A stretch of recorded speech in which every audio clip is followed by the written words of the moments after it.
Welcome to Indigenous Voice. Today it's the 28th of September, and we are really privileged to have with us Curtis Olsen, administrator of SÁNEĆ Board School. And welcome, Chris, to the show. And we will talk today about very important subject, language and the school of SÁNEĆ Border School, how they started, their activity and their work there. Again, thanks a lot, Curtis, for being on the show. And first, would you please give us a little background about yourself, where you are from? Yes, thank you. Yes, my name is Curtis Olsen. My traditional name is ZÁLEÜ. I live in Tsartlip First Nation. I grew up in Tsartlip, and I've been there all my life. I've served as a chief in our community. I've served as a council member in our community. I've been involved with the SÁNEĆ School Board since 1987 as a board member, as a chairman, and as administrator, as I am presently. So as you said, Curtis, the project of the school started from 1987. The present elementary school was in the planning stages when I became involved with the SÁNEĆ School Board. The history of the, at that time it was the SÁNEĆ Indian School Board. The history of it goes back further than that, to, I guess you could say, in the 1950s and 60s there was a 3-room school building there that was operated by the Catholic Church, and the nuns came and taught at that school, and that's where I attended school. Was that kind of part of the residential school, or? I don't know if it was part of the residential school, I guess, but it was run by the Catholic Church, and I guess probably managed by the Department of Indian Affairs at the time. So, yeah, I know there was back then there was a lot of people from our community that were still attending the residential school, but I was one of the fortunate ones that was able to attend in our own community. Nice. Okay. Yes, and that building that housed us from grade 1 to 6 burnt down in 1971 or 72, and at that time the Department of Indian Affairs was pushing for our children just to go into the public school system, but fortunately we had a group of mothers group that was quite strong-willed and keeping education in our own community, and they got a petition signed by the 4 communities out on the Saanich Peninsula, and they lobbied to the federal government to continue having a school in our community, and the federal government did come through with funding and providing us with portable buildings to continue on our education in our community. So from that point to 1989 is when we got our new elementary school built in 1989. And there is a name for the elementary school. WELNEW means, and it's a name for a mountain? It's named after our sacred mountain. It's a place of safety, a place of refuge. Yes, and it goes back to our history. SÁNEĆ people. Yeah, it links it to the story of the flood, and where our people went at the time of maybe raids from other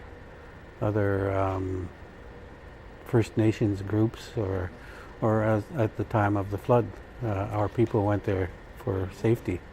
So, but we are talking here, not talking about the same biblical story of flood, different story of flood, maybe earlier story. Is that correct? Pardon? Is that the same story of the biblical story, the flood, or also indigenous community has in their history, they have the flood because... I believe it's the same story as the story in the Bible. I believe it's the same story.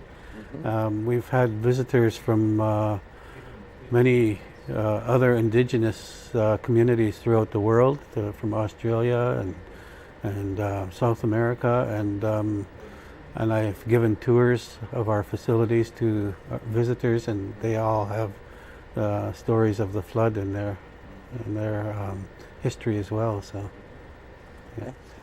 In regard now, and there also the secondary school, SÁNEĆ Secondary School, which is the new building. Is that correct? Yes. We opened up our high school or secondary school building probably about 6 or 7 years ago, and that one presently houses the grade 6 to 10s, and we started that program back in the 90s, and we found that a lot of our children were dropping out of the public school or education system around grade 9. So we provided that program to try to bring the kids back into the education system and provide another door for them, I guess, an open door for them to get back into the education system. Good, because it's supposed to be a full cycle. And yes. Even, is there any plan for continuing even a higher education, like 12th grade or even more for university? Well, definitely it's the goal of the boards to continue on to be able to offer grade 12 and offer the Dogwood diploma. Presently we don't have the capabilities to do that. Our building isn't adequate enough to be able to provide all the programs that are required for grade 12. But we are presently looking at trying to expand our facilities, and that's certainly a goal of the boards, is to be able to offer that. And obviously, sorry, go ahead. Yes, and we do have our adult education center there that provides upgrading, and I've been involved in that program as well since the early 1990s, when we provided a program. It was called Basic Academic Job Development Program, and that was made available for adults that were out of the education system for years and years. And we did a survey of the communities and identified what the stumbling blocks were to keeping them out of the education system, and we did assessments, and we were able to bring a lot of adults back into education back then with grade 2, grade 3 levels, and yeah, with the Basic Academic Job Development Program, got a lot of adults back into the education system. I noticed that it's not only open for the First Nation, the Bakwashan, SÁNEĆ, SÉKAM, and Tsartlip. Also, they said in the website it's open for others. When they say for others, like somebody like myself, which I would love and to be honored to learn the language of the indigenous people of this land here. Am I eligible to come to the school to be a student in the adult department to learn the Shyquintin language? Well, as you mentioned, the Tsartlip, Pakwachin, SÁNEĆ, and SÁNEĆ First Nations, they're represented on the board of directors for the school, and we serve those communities. So they're the 4 First Nations that exist on the SÁNEĆ Peninsula. Okay, okay, that's why when they say "and others," so yes, but include only for the indigenous community. We're there to serve those 4 communities, but there are people from other communities that attend programs at our school, like Esquimalt, Songhees, and Pachinat, and yeah, and others from across Canada. And like a visitor like myself on this territory. We had a lady a few years back that was initially from Chile, and she attended a program at our school. So. By the way, I have a background as a linguistic, and you just told me that your father also was a linguistic from the UVic University. Is that correct? Yes. My father and mother both attended the residential schools, and as a result, we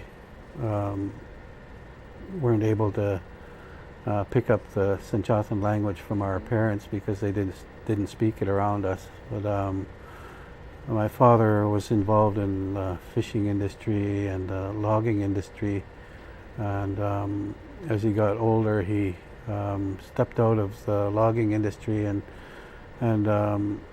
he got involved with a group of elders that were working on the language, the Sanchatan language, in our community.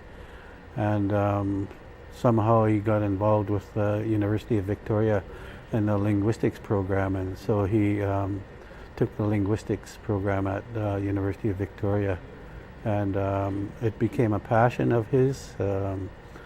He taught in the School District 63 at the old Mount Newton School, and he did a lot of recording and a lot of writing before he's passing in 1982. So, yeah.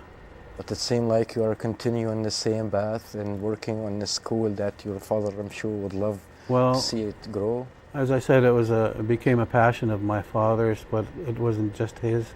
There was a lot of other elders that were very concerned about it, like my late uncle Dave Elliott, and he's the one that developed the present alphabet that they use in our school, and there were many other elders that were concerned about the Sanchatan language, that dedicated a lot of their time to working towards preserving our language. And actually, I was just looking again in the website, and I noticed you have a big, nice list of directors who guide the school. Yes, it's the chief and councils of those 4 First Nations that I mentioned earlier, Tsartlip, SÁNEĆ, and Þ�ÁU. When they get elected as a chief and council member in their communities, they automatically become board members of the SÁNEĆ School Board. So yes, it is quite a big list, but it has been very functional over the years, and I think that we can be proud of the fact that we're probably one of the leaders in First Nations education in the province. No, actually, it's impressive, and I think even bigger in that aspect, bigger is better in the kind of, because you have the guidance, more involvement from the elders and the chief. That's been assured the school going in the right line. They have the right guidance and advices. Exactly, and part of the Department of Indian Affairs, or they now go by ANSI, Aboriginal Northern Development Canada. Part of their requirements are that the documents be signed by chiefs and council members. So we're fortunate that we have those chiefs and council members as board members. So they're involved, and they have knowledge of what we're doing in the education system. So they're more likely to be willing to sign any kind of documents that we have as far as getting funding from the department for education. And how is the future, you think, for the school? How things evolving? Well, I think we would probably like mentioned earlier, would like to be able to go to grade 12 for sure. We'd probably like to have some new facilities, expand our facilities. We're presently offering 2 streams of education, one in our Sanchatan language that started, I think, 3 or 4 years ago, and what was called the Language Nest in Sanchatan. It's in immersion, and they expanded to the following year to kindergarten. So we had a nursery age, that's 4-year-olds, and then we had the kindergarten, that's 5-year-olds.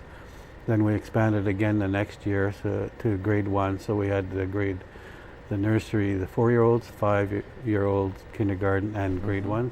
And we've expanded to the point now we're up to grade 3 in SÁNEĆ. So we have the SÁNEĆ stream going from 4-year-olds up to grade 3, and we have the English stream as well from nursery all the way up to grade 10.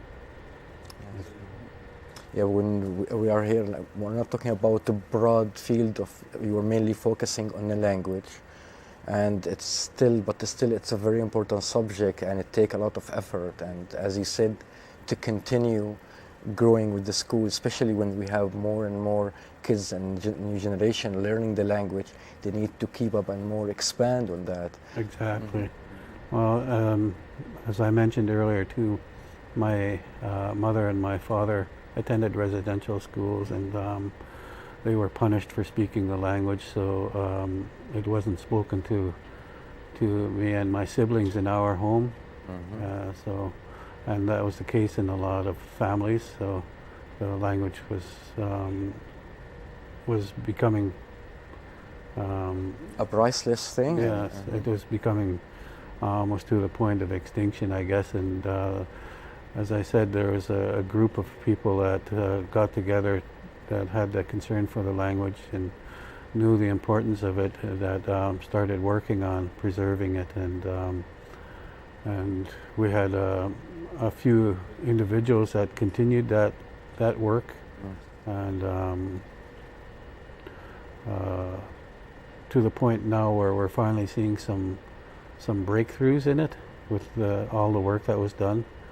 I have my cousin Linda Elliott. She's been probably the longest standing employee at our school. She's been there for over 40 years now, and she's teaching the language.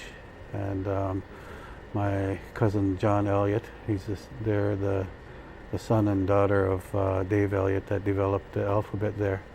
So they've dedicated their lives to the preservation of the language, and as well as others. There's late Earl Claxton. He actually was given a doctorate by University of Victoria for his work and dedication to preservation of our language. And there's many other elders that have passed on, that dedicated their later years of their life to preservation of our language. And it's been a real struggle, but like I said, recently we've really seen a breakthrough with developing an apprenticeship program for our SÁNEĆ program at the school. We had some youth that became apprentices and that were mentoring with some of the adults, elders that spoke the language, and that really created almost like a breakthrough for us, and the program just really started to flourish over the last 10, 12 years or so. Not a lot of people can claim that they have a language, their own language, and the Indigenous people have their own language, and it's part of their identity. And the work you're doing, it's amazing to hear about that, and I'm sure who started the project, it's as just from what you explained, it's getting bigger and bigger, and as long as this language keep going, that's mean the identity of the Indigenous people is reserved with it, actually. Yes, exactly, and it is our identity, and it links us to the land, it links us to our territory. You know, there's many names or places in this territory that have names in our language, and there's stories behind those names. So it really is a lot to do with our identity and who we are, and where we come from. And you don't believe it, we are out of time. This is an important subject, but I'm sure the Indigenous Voice will keep following the news and the activity of the school. And thanks a lot, Curtis, for coming on the show. You're welcome. Glad to be here. Thanks. Thanks for watching this part of Indigenous Voice, and see you in a little bit.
Shyquintin Charlie. Good day, everyone. My name is Curtis Olsen from Tsartlip, and I am grateful and I am proud to be here this day. It's been a long year and a half, 2 years trying to wait for this day, and this started off as, you know, sharing it with just a friend, wanting to be able to do this, wanting to make it happen. And the more people that we shared this with, they supported us and they jumped on board.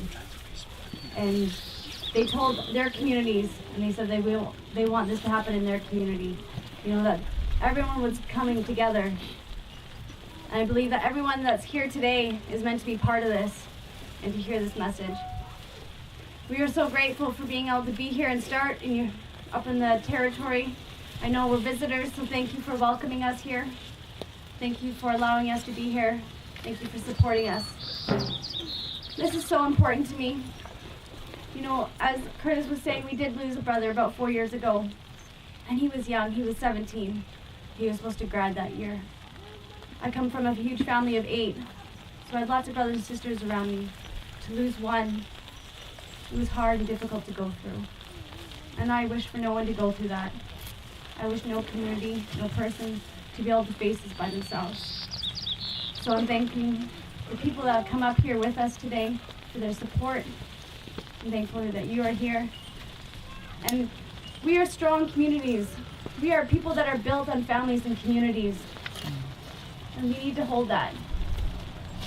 You know, we live and look around us in our neighborhoods, but our people have community. Not everyone has that. Not everybody has strong communities where they know and recognize and have seen you grow up and knowing about your life and your family. But we have that as people, and we need to hold that, because that makes us stronger. And we can do anything. I really do believe that we can do anything when we are together as one people.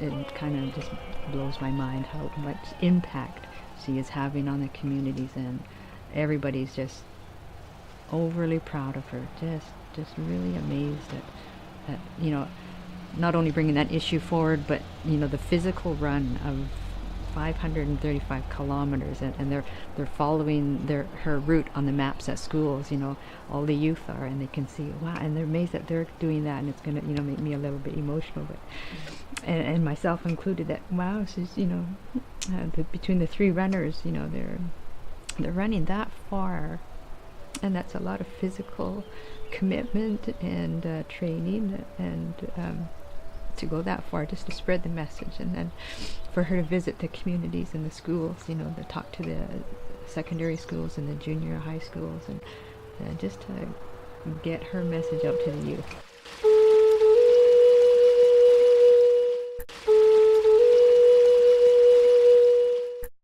Well done on the final morning.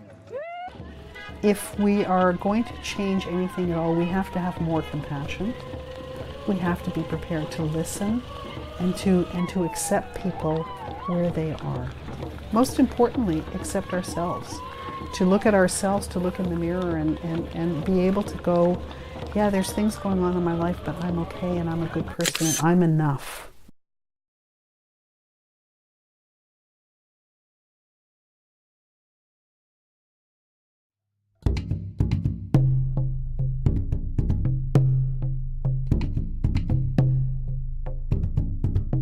Welcome back to Indigenous Voice. In this part, we are really happy to have with us Kelly Paul and Shyquintin Charlie.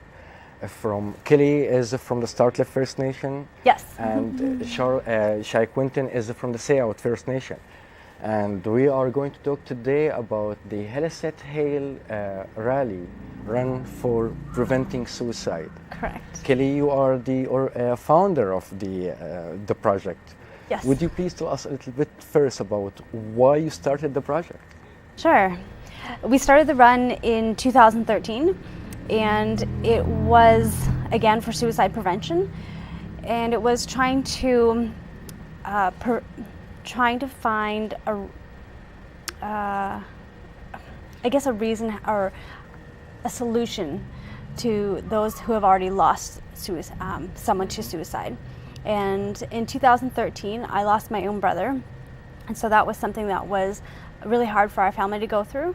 And it was taking a tragedy that we had lost in our own family and trying to turn around and use it for message for other people to be able to understand that there is hope out there. And so that's when we started dreaming and coming up with ways to be able to make a difference in our own community. And realizing that I had the capability of being able to run and also wanting to be able to make a difference in my community. And so I went through my own life and trying to figure out how is it I can make a difference. And suicide was near to my heart. It was something that, because I had lost, I also wanted others never to be able to experience that in their own life. And so trying to link those things together, what can I do? I can run. Suicide is important to me. And then just my own bucket list of wanting to be able to run Vancouver Island. So just linking all those things together, coming up with a dream that, could help other people. And so that's when we started to create this, it's not a program, but create this relay run. Mm-hmm. And in 2013, it was originally just 3 of us. It was myself, Bernice Smith, and John Sampson. Mm-hmm. The 3 of us ran Vancouver Island from Port Hardy to Victoria. And it was for, wow. Yeah. This is so tough, I think. Mm-hmm. And how physically, after going through all that, but maybe before asking that, but I'm sure you have a lot of energy when you stop and meet the Indigenous community and spread the message. I'm sure you are charged again. Right, yeah. No, when we start out charged and we're all gung-ho and ready to go. Mm-hmm. But definitely along the way, it definitely takes a toll on your body, and it starts to wear off. And not wear off, but it starts to, injuries start happening, soreness starts happening. But of course, with any kind of run or physical activity, you start getting a little bit more tired. But again, so we go from Port Hardy to Victoria, but we stop in First Nations communities and schools along the way and share with the message of hope and encouragement, and with the value of life, and just knowing that people are out there and they're not alone, that there's help out there. Mm-hmm. So that's what we go through each community, like wanting to share that story with each person. So when we go through each community, we really get lifted up, and people bring up our spirits. So it's encouraging for us as well as for them going along this route. Shyquintin, when you are a young man here, you did it for the first time. Yeah. How do you feel after doing this a tough project? At first, I was really shocked that we're going to be running from Port Hardy to Victoria, but after, it felt really good that I did it, and it was for a good cause. And exactly, the cause here. Mm-hmm. I really liked running with everyone, like Kelly and the rest of the group. And that help other. Instead, when you have 2 or 3 running, it's become more excitement, more kind of help bonding to have a bigger group, and kind of less weight on the whole. Mm-hmm. So so this is the second time. You did it twice so far. Yes, we did. 2013 was when we originally started it. And again, like I was saying, there's 3 of us, and now this year in 2013, this is our first annual run. So we want to expand, and we want to continually do it every September. Nice. And September being the month for suicide awareness, we want to keep it every September, and in hopes that it'll grow and expand. And it already has expanded. Like last year, how I was saying, there's 3 runners. This year, there's 8 runners, more road crew, more support. We have an elder with us, drivers. So it grew that much more. We got to add a few more community stops along the way. So it's expanding, and we just hope to see that every single year, for it to continually being able to expand and grow, more messages being able to reach more people. Yeah, I noticed the participation of people was very wide. I myself actually was supposed to be running on Saturday, but I fall in that week. Bernice Smith left me a message in the morning. Right. I'm so thankful for her. But I noticed there was a great reception in the end in the Bakwashan First Nation, and there was an event in the end. Please tell us about that. The finale there, that was our last day, so it took us 9 days to get down. We started September 17th, and it took us 9 days, and we finished September 25th down in Pakwachin Nation. So from mile 0 to mile 0, and then around into the peninsula is what we did. And it was a good run. It was over 500 kilometers, so it was put on some good kilometers on everybody's feet. And we were well received at the end in Pakwachin Nation. They were the host nation for being able to host the end, and we had a good turnout. There was a lot of community members that came out, a lot of even elders and chiefs from elders, regional chiefs. We had even local mayors, councillors, city councillors that came out and helped support. So it meant a lot, like when everyone came out and wanted to be there to support. I guess not only what we were doing, but the message that we're carrying for everyone, and to be able to be heard meant a lot. No, just in the beginning we had a little bit of video about the Heliset run, but would you tell us a little bit more about the statistic, which is really, it's disturbing to hear this number about the high number of suicide among the Indigenous community. So if you would tell us a little bit about this statistic and why this devastation going on? I mean, we try not to focus on the statistics. We know that we do have higher statistics. We're not out to try to, I guess, make that our focus. But really, we just try to come in with a solution. And like, we do understand that we have suicide as a problem in our communities, but we really, again, that's why we're carrying this message. And it was always traditionally told to us that back in the day, we used to send out runners who would carry that message and go from community to community to carry messages when, before telephones, before text messaging, before all that came into play. Back in the day, that's what we used to do, is we would send out our strong runners and go community to community, sharing that message or passing on something that was important to another community. So that's what we're doing. We're taking what we have in our communities, our strong runners here, and sharing that message with our people and trying to be able to lift our communities up and strengthen them for a better tomorrow, you could say. Or at least to remember that this is an important issue and people need to talk about it. And but in some point, the root cause of any issue, it need to be tackled and need to be addressed. And otherwise, we cannot get to the bottom of the issue, how to deal with it really. Right. But again, at least to alarm people about it, to let them think about it. That is the first step, at least, to start look why. And especially as you said, you have your own brother. Shyquintin, do you have anyone, a lost friend or? I lost a few uncles and an auntie due to suicide. And it meant a lot when my dad came, because it was his brother and sister that I lost, and he came and surprised me up in Heliset, and he ran with us from there down to Victoria. That meant a lot. I think you are going to be in every year from now on. Yeah. Okay, I'm really sure, Kelly. It's not doubled. It will be more than doubled every year, because I notice a lot of people are really so excited about it and they are so happy. And I want to know more of what do you think from that reaction from people? To me, it means hope. To me, it just shows that yes, this is going to go. This is going to grow. And it has a lot of space to be able to take off in many directions, and that's what is important to me, is that we can make this grow, that people can take bits and pieces and hopefully just run with it and just continue to make this a larger movement is really what we're trying to do.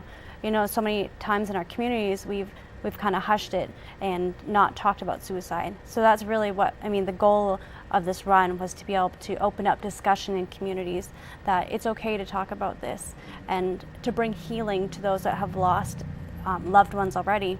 And so many of us carry that hurt that's inside of us. And really what we're trying to do is be able to offer healing. And really this whole run has been a healing journey. I mean, not only for myself and for those in the communities, but those who hear the message. And it's not just us. The title itself on your shirt, it's Heliset Hale Relay. So Heliset in our language, which is Sinchothin, Halit means life. Heliset means let life survive within you. And Hale means you're talking to a group of people. So again, this message isn't just for us or for myself, it's for a group of people. It's for everyone to hear this message. And so that's what we're really trying to do, is just carry the message for everyone. And so easily translated in English, it's awaken life within. So we're just trying to awaken everyone and, you know, to rattle our ears and be able to hear this message and say, let's talk about this. We need to offer a solution. We need to really open up this discussion. How can we come together as communities to offer a solution, to be able to move past this and focus on strengthening our communities and offer life. And all together, all the Indigenous community, which is great, and through a great activity running. And as you said, it's one of the earliest form of activity. All Indigenous communities around the world use it. So it's really honor, Kelly, to hear from you, and Shyquintin. It's really also the same thing, to see this energy. And again, next time, hopefully, I will be joining at least in short. I'm almost 50, so thanks a lot, Kelly, for being in the show. And thanks again, Shyquintin. And thanks for watching this part of Indigenous Voice.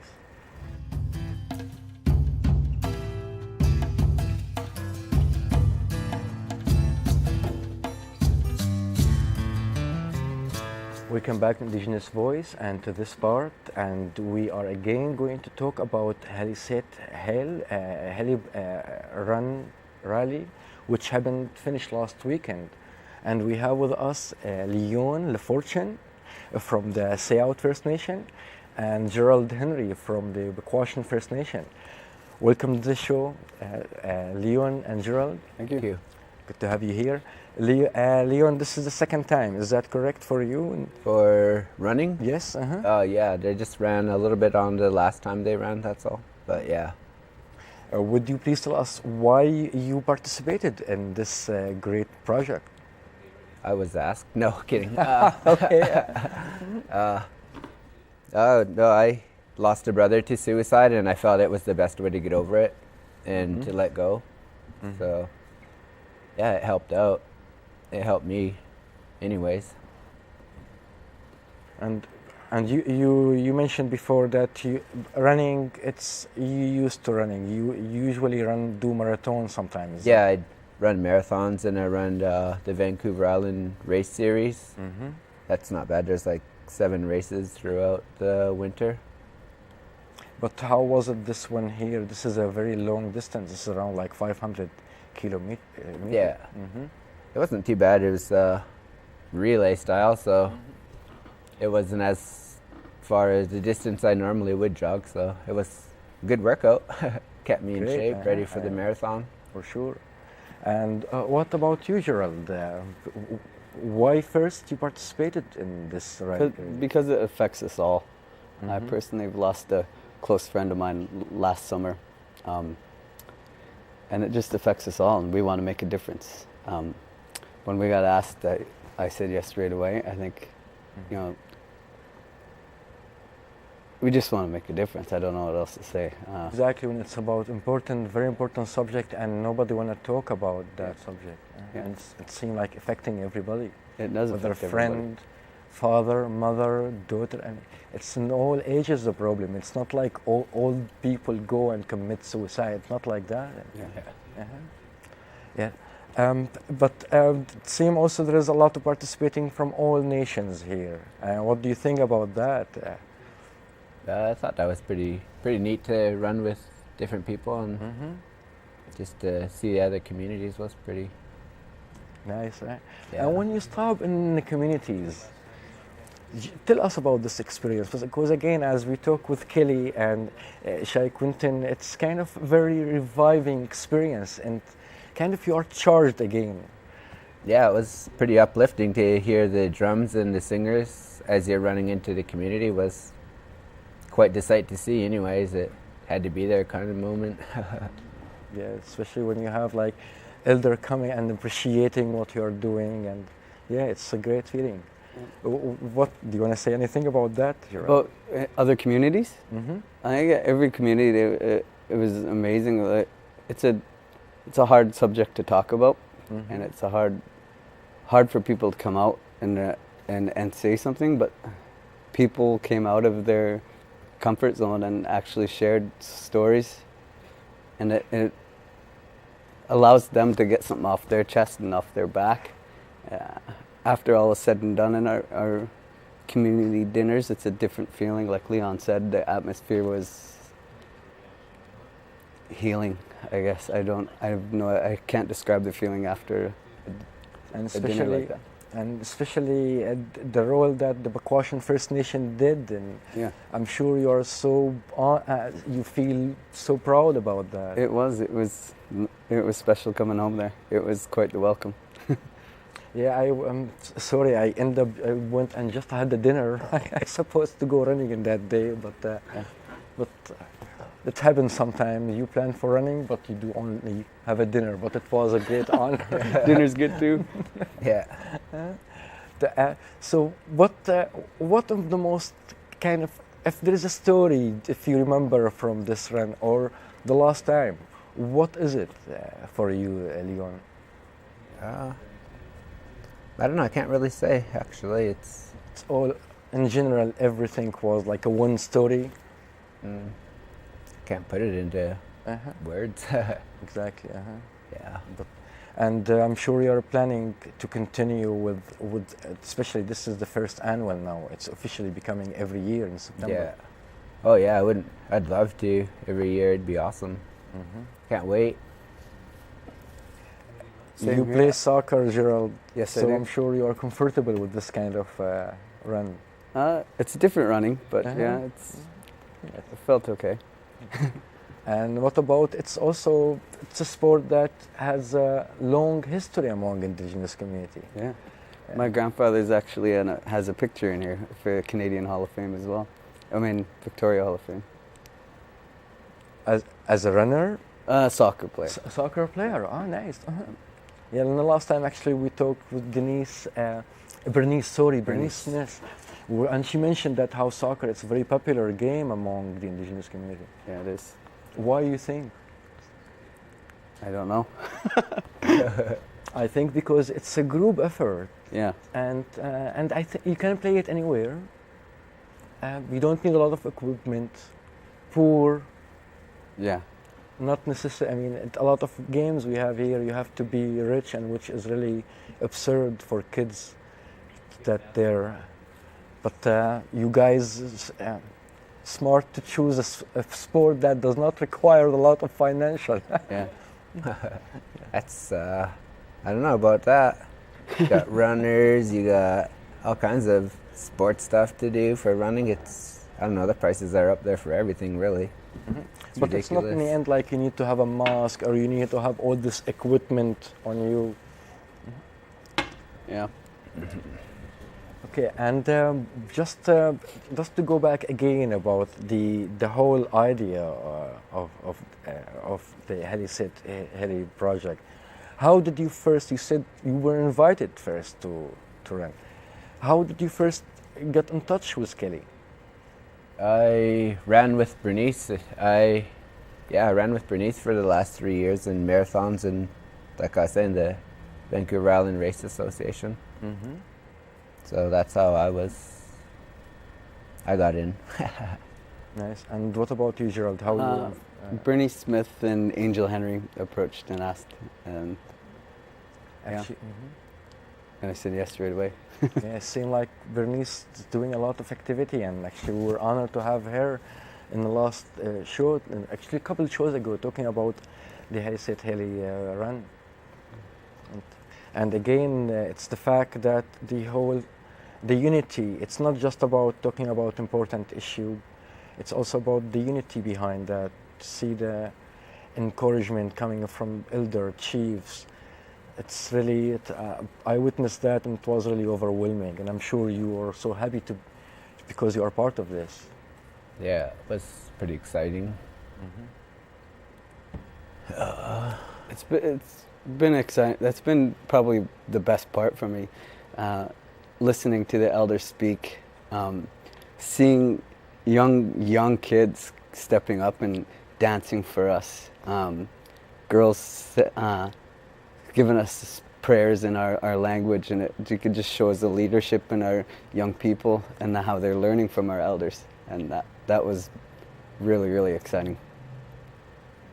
No, actually, I completely agree, and it seemed like it's the same thing all over, from all the way from Port Hardy to here. Yeah. Gerald, do you have any specific story or experiment? Just I mean that seeing the young kids stepping up and just not even being scared of a crowd, singing a song and singing proud, speaking their language in front of 100 people, and just being strong. We have a strong people, and it starts with strong individuals, and they're starting young, and that's really exciting for me. Leon, what do you beside running, do you have other sport you like to do usually? Besides from running, I don't really do much. Like lacrosse, do you play lacrosse? No, I don't play any sports at all. Sport, just running? No. Yeah, okay. Running is... And why running? You want to run from something? It's the easiest way to get into shape. Also, swimming is also the same thing. What about you, Gerald? I play soccer, and I just love it. I have my family plays soccer, and it's just gone through our family. Everyone plays. Yeah, we mentioned one, but beside the soccer and the running, is there any other activity, sport or just these? Hockey. Canadian, okay. so. Okay. Okay. Yeah. But you are in the end a working class people. You work. Yes. And to survive, and then after that you go and participate in a relay like that to spread the message. Yes. So I want to just say thanks a lot, because people like in your situation, when you're working regular jobs and to have a time for the community, it's rarely. It needs a lot of energy to bring that. But again, it seemed it's worth it. You will seem, both of you, happy about the experience? Yeah, it was pretty good. Okay, it's really nice to have you both, Leon and Gerald. And again, as we mentioned to Kelly, hopefully next year we'll be running with you. Yeah. Maybe at least in a small part of it. Thanks for coming on the show. Thank you. Thank you. And thanks for watching this part of Indigenous Voice.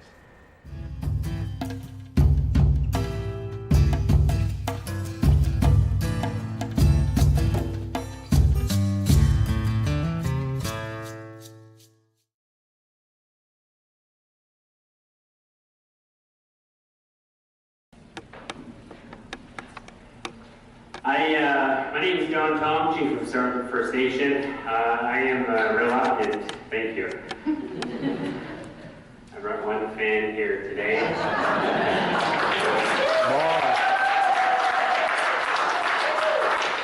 have some reluctance in providing or commenting on this panel. I feel that much like the National Energy Board, that this panel is a farce that has no real contribution towards affecting how we plan on addressing pipelines and fossil fuels in the future. If it's clearly just reporting and that is all. I have grave concern for that. I have concern that someone may challenge any recommendations or anything that may come of this report. And it's a concern of my community as well. This, I think coming from a First Nations perspective that our relationship is strictly with the Crown, and this is not clearly, and this is why I'm reluctant to get up and speak, that this is not Crown consultation. I do know that they will have Crown consultation with us and that they've put up the invite. But the invitation to come here and speak has made me very reluctant in that you don't represent the Crown. And I'd like to thank the mayors and the councils for your words here today and your concern, and we share them as well. And thank you for sharing the words and some of the comments passed on from the elders in Sanctum. I greatly appreciate it, and we are fundamentally opposed to this project. It is reckless, it is wrong. We bear all the risks that come of this project and none of the benefits. And that's not specific to Tsartlip, but that's specific to, I think, all of BC. And that someone, a business company from Texas is the one who's benefiting all from this, and someone else is collecting all the royalties from this, and it isn't us. So I think the risks far outweigh the benefits, and I am also disappointed in the timeline of notice. We did receive a notice to come here as well, and I don't think it was enough notice for us to plan or put something effectively together that represents our concerns. But I just wanted to get up and share a few words because I didn't plan on coming to share a few words. I just wanted to come and listen to the local government. I missed the opportunity to come this morning for a meeting with the province. But I just want to say that it's not personal, my concern for the conflict of interest. I think it's just what is and what has happened. And I think your background with Kinder Morgan and it's not personal. I think I like the work that you've done in the past as Chief of SÁNEĆ, but it's just, I guess, the appearance of conflict of interest. Can I ask you a question? Did your community participate as an intervener in the Yes, we did. in the NEB process? Yeah. And do you have any specific comments about that experience? Because we are not Crown consultation. Yeah, for sure. No, I think my experience with